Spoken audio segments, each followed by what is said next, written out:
कि रुपए से औषधियां मिलती हैं, रुपए से डॉक्टर अच्छे मिलते हैं, तो दुख क्यों नहीं मिटाया जा सकता? तब तक डॉक्टर भी तुम्हें सुखी नहीं करेगा, औषधियां भी काम नहीं करेंगी। जितने भी पाप हैं सब नष्ट हो जाएंगे। बिना कुछ जाने समझे बस तुम यदि नाम कीर्तन शुरू कर दो तो तुम्हारा भटकना मिट जाएगा। नैहता परमो लाभ हो, इससे बड़ा कोई लाभ नहीं। नाम चल रहा है, इससे बड़ा कोई लाभ नहीं। प्यारे, आपको लगता है कि एक दिन में हमने 1 लाख रुपए कमाए, ठीक है, पर आप पूरे दिन में 1 लाख कमाने पर एक बार भी भगवान का नाम नहीं लिया, तो पूरे जीवन में रोज 1 लाख कमाइए, और जब आप मरोगे शरीर तो छूटेगा, नाशवान है, फिर आपके पास क्या जाएगा? खाली हाथ हो गए ना, घाटा लग गया ना।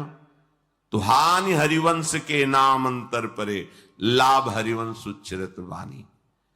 आप जो कार्य कर रहे हो अगर उसे नाम जपते हुए करते तो लौकिक लाभ भी होता और पारलौकिक लाभ भी होता।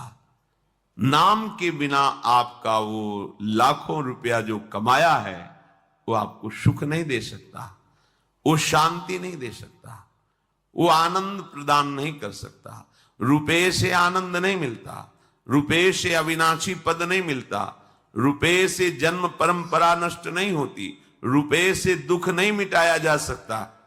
आप कह दो कि रुपए से औषधियां मिलती हैं, रुपए से डॉक्टर अच्छे मिलते हैं, तो दुख क्यों नहीं मिटाया जा सकता? जब तक तुम्हारे पाप कर्म नष्ट नहीं हो जाएंगे तब तक डॉक्टर भी तुम्हें सुखी नहीं करेगा, औषधियां भी काम नहीं करेंगी, और जहां पाप कर्म वो नष्ट हुआ जिसके कारण दुख आया वो अपने आप शांत हो जाएगा। तो मूल बात पाप को नष्ट करना है। तो पाप कैसे नष्ट होता है?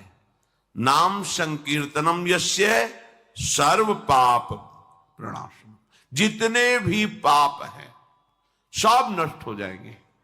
नाम संकीर्तनम यस्य, जिनका नाम कीर्तन संपूर्ण पापों को, तो संपूर्ण पाप नष्ट हुए तो दुख पूरा नष्ट हो गया। सच्ची मानिए, दुख हमें मिलते ही पाप कर्म से हैं, तो इसलिए नैहता परमो लाभ हो। कोई भी लाभ नाम के उच्चारण के बराबर नहीं हो सकता। आप भगवान का नाम ले रहे हैं, जिस श्वास में नाम ले रहे, धन्य हो गई वो श्वास। जिस मिनट में नाम ले रहे, धन्य हो गया वो मिनट। बाद में देखेंगे आप, क्योंकि अपने लोग नाम की कीमत नहीं जानते, ना तो विश्वास हो पा रहा है और ना हमें उसकी कीमत पता है। तो ऐसे लगता है संत जन ऐसे कहते रहते हैं। नाम बहुत कीमती वस्तु है, ये परिणाम में आपको समझ में आएगा। यद्दग्गे विषम्यु परिणामे अमृतोपमम, जिसकी शुरुआत विष जैसी लगे उसका परिणाम अमृत जैसा होता है। जैसे प्रातःकालीन ब्रह्म मुहूर्त में उठना, स्नान करके भगवत आराधन के लिए नाम जप सत्संग कीर्तन आदि, ये विष जैसा लगता है।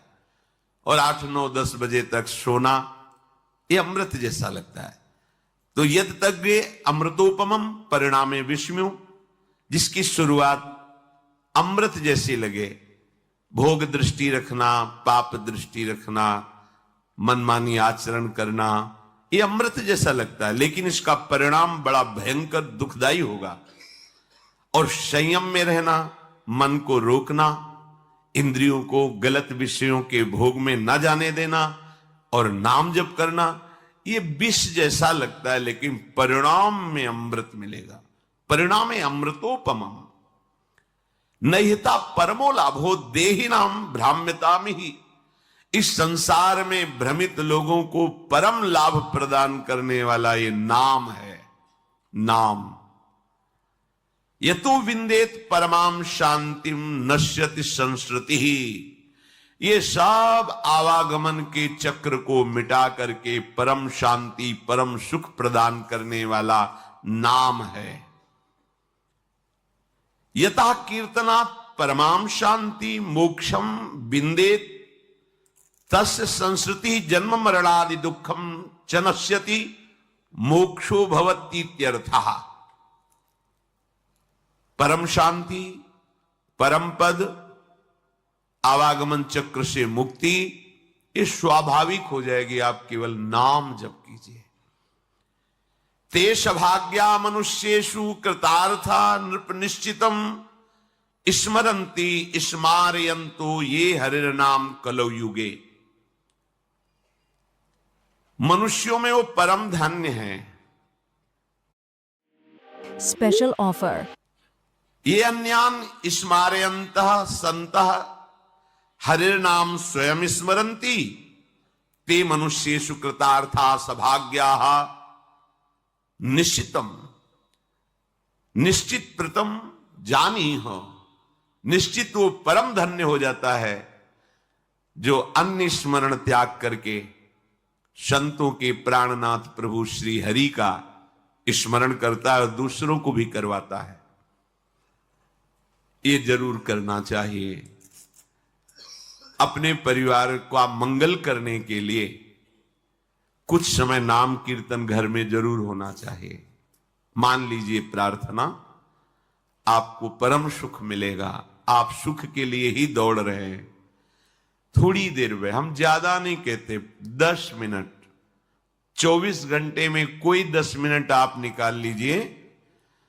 कोई संगीत ना हो तो अपने पास ये संगीत है, ताली, राधा राधा, किसी भी ध्वनि में, किसी भी राग में, भाव न लगे ना लगे, श्रद्धा बने ना बने, दवाई मानकर, औषधि मान करके आप कीजिए।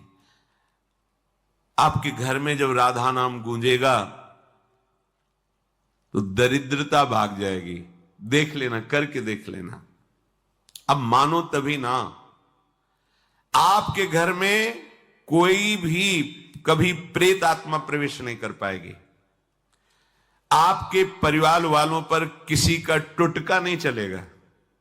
अगर आप अपने परिवार को बैठाल कर 10 मिनट केवल नाम कीर्तन कीजिए, राधा कृष्ण, राधा वल्लभ, राधे श्याम, जो आपको प्रिय नाम लगे, सब नाम महिमामय हैं। बैठ कर के मान लीजिए ना। आप मानते नहीं, सुनते तो बहुत हैं, आचरण में नहीं उतारते। प्रेम सागर, सुधा सागर, बहुत सरल भाषा में महान वैष्णव परम पूजनीय गोस्वामी तुलसीदास जी ने सब शास्त्रों की सार बातें रामचरितमानस। जब हम सतशास्त्रों का अपने परिवार में बैठ करके गायन करके श्रवण कराते हैं तो सबके संस्कार पवित्र होते हैं, बुद्धि बदलती है। कितना प्रभाव पड़ता है। गर्भस्थ शिशु को नारद जी भगवान की भक्ति और कथा सुना रहे हैं तो प्रहलाद जी प्रकट होते ही महाभागवत के रूप में। आप देखो, गर्भस्थ शिशु अभिमन्यु को चक्रव्यूह तोड़ने का उपदेश कर रहे, तो गर्भ में ही वो सीख गए। बड़ी महिमा है। यदि आप अपने परिवार में नाम कीर्तन करेंगे और भगवत आराधना की भावना से ठाकुर जी विराजमान करके उनको कथा सुनाएंगे, एक अध्याय सुनाए, एक अध्याय आपके जीवन के अध्याय को बदल देगा। आप देखना ना, पर कोई करना नहीं चाहता। राधा राधा राधा 108 बार बोलो। ये संस्कार उनको ऐसी उन्नति की तरफ ले जाएंगे कि जब बुद्धि पवित्र होगी तो पढ़ाई में लगेंगे, स्मरण शक्ति तेज होगी, पवित्र व्यवहार होगा तो इनका जीवन प्रकाशित हो जाएगा। जिन घरों में भगवान नाम कीर्तन, भगवत कथा वार्ता नहीं होती तो कई जन ऐसे प्रश्न करते हैं कि हमारे बच्चे अब हमारे अनुशासन में नहीं रहे, वो मनमानी आचरण करते हैं, हम समझाने की चेष्टा करते हैं, क्या हो गया? बच्चापन से उनकी बुद्धि में रजोगुण बढ़ा, रजोगुण तमोगुण में बदल गया, अनादर प्रारंभ हो गया। अब ना वो शास्त्र मानेंगे, ना तुम्हारी गुरुजनों की बात मानेंगे। अब मन की बात, तो मन तो अधोगामी है, वो निश्चित उनको विषयों में ऐसी जगह फंसाएगा जहां अशांति ही अशांति, दुख ही दुख है। स्मरन्ति स्मारयन्तु आदेश कर रहे हैं, खुद भजन करो और दूसरों को भजन करने की प्रेरणा दो।